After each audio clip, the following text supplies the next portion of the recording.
Assalamualaikum warahmatullahi wabarakatuh. Salam sejahtera bagi kita semua. Kembali lagi bersama saya, Muriati Abirani dari SMK Yos Sudarso Sokaraja. Di sini saya akan menyampaikan aksi nyata menyebarkan pemahaman merdeka belajar. Adapun tujuan yang hendak dicapai dari pemahaman merdeka belajar yaitu yang pertama, pemahaman gagasan dan prinsip pendidikan berdasarkan pemikiran Ki Hajar Dewantara. Yang kedua, pemahaman untuk memfasilitasi murid agar tumbuh sesuai dengan kodratnya. Yang ketiga, penerapan pembelajaran yang memerdekakan murid. Agar tujuan tersebut dapat tercapai, dibagi menjadi 5 modul pembelajaran. Yang pertama, mengenali dan memahami diri sebagai pendidik. Modul yang kedua, mendidik dan mengajar. Yang ketiga, mendampingi murid dengan utuh dan menyeluruh. Yang keempat, mendidik dan melatih kecerdasan budi pekerti. Dan modul yang kelima, pendidikan yang mengantarkan keselamatan dan kebahagiaan. Adapun di sini saya akan membahas mengenai modul yang pertama, yaitu mengenali dan memahami diri sebagai pendidik. Pada modul ini terbagi menjadi 3 sub pokok. Yang pertama, mengenali diri dan perannya sebagai pendidik. Yang kedua, apa peran saya sebagai guru? Yang ketiga, ingin menjadi guru seperti apa saya? Untuk sub pokok yang pertama, yaitu mengenali diri dan perannya sebagai pendidik. Sebagai pendidik, tentu sudah seharusnya mampu mengenali karakteristik dan kebutuhan murid. Akan tetapi, hal yang paling mendasar juga harus dimulai dari diri sendiri, yaitu mengenali kekuatan dan kelemahan diri. Mari kita merefleksikan kekuatan dan kelemahan yang kita punyai. Lalu, bagaimana kita dapat mengelola apa yang kita miliki tersebut untuk berperan mendidik murid-murid kita.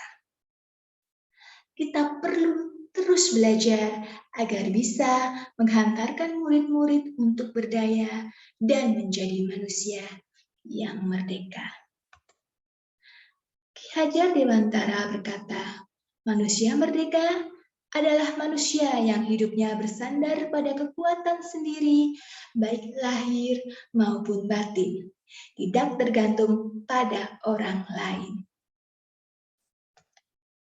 Pendidikan itu menuntun segala kekuatan kodrat yang ada pada anak-anak, agar mereka dapat mencapai keselamatan dan kebahagiaan yang setinggi-tingginya, baik sebagai manusia maupun anggota masyarakat.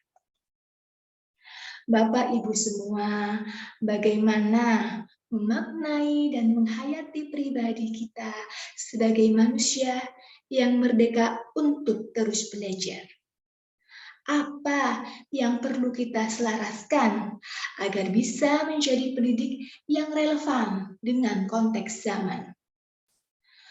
Murid-murid kita memang sudah jauh berbeda dengan kita, namun mereka tetap butuh kehadiran sosok pendidik.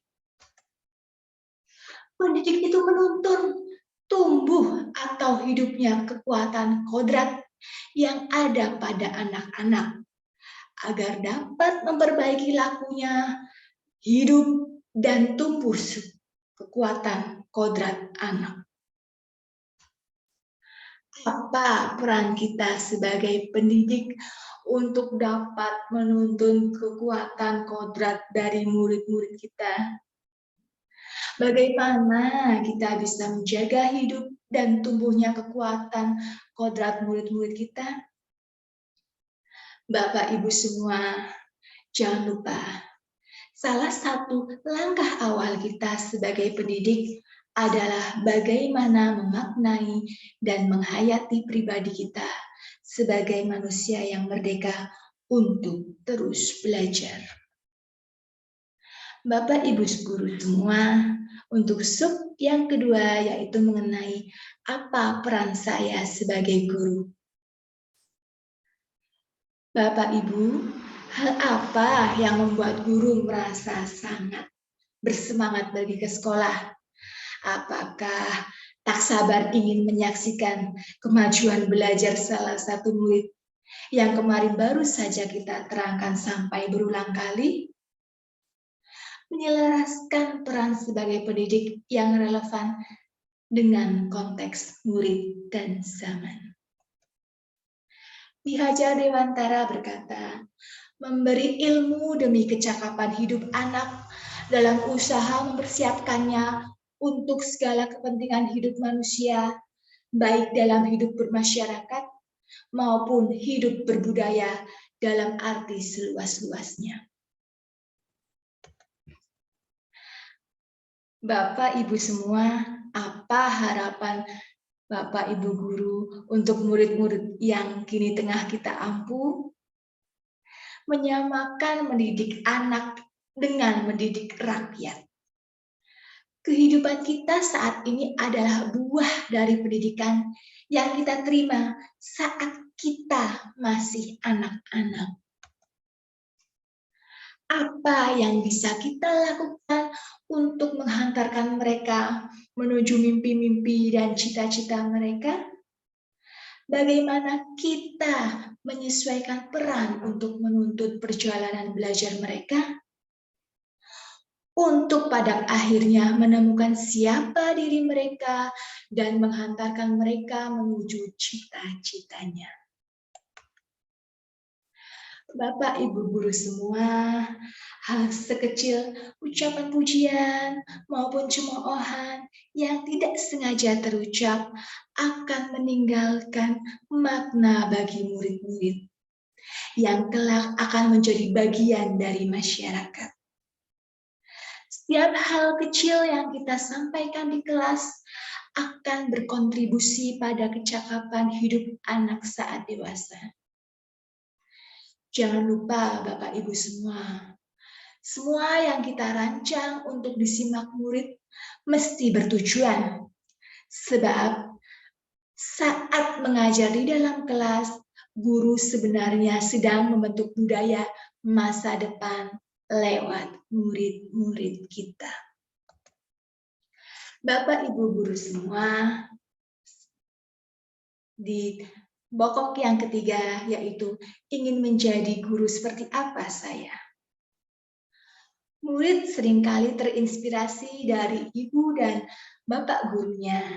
Tentu sebagai guru kita ingin memberikan pengaruh-pengaruh yang baik di masa depan murid. Sosok guru yang dikagumi, selalu bertutur kata lembut, guru yang selalu menyimak pendapat kita, selalu menyemangati. Apakah ibu dan bapak guru memiliki pengalaman kurang menyenangkan dengan sosok guru? Takut dan terintimidasi dengan sosok guru yang galak?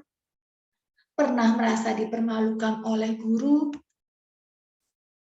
Bapak Ibu guru semua, apakah ingin menjadi guru yang memberi energi positif kepada murid-murid? Apakah ingin menjadi guru yang membuat murid terus tertarik untuk belajar? Apakah ingin menjadi guru yang membekalinya dengan kemampuan untuk terus belajar hingga akhir hayat? Apakah kita sudah menjadi sosok guru yang menyenangkan untuk murid-murid kita? Apakah ikhtiar yang kita lakukan selama ini sudah sejalan dengan tujuan pendidikan? Ternyata menjadi guru atau pendidik itu sangat menantang, apalagi dengan perubahan zaman yang dinamis seperti yang kita alami saat ini. Guru perlu adaptif terhadap perubahan. Bapak Ibu guru semua, Ki Hajar Dewantara berkata, pendidikan umumnya berarti daya upaya untuk memajukan bertumbuhnya budi pekerti seperti kekuatan batin dan karakter, pikiran atau intelek, dan tubuh anak. Ya, akhirnya di akhir aksi nyata ini silakan Bapak Ibu guru semua memberikan umpan baliknya dari paparan yang telah saya sampaikan. Akhir kata, wassalamualaikum warahmatullahi wabarakatuh. Terima kasih.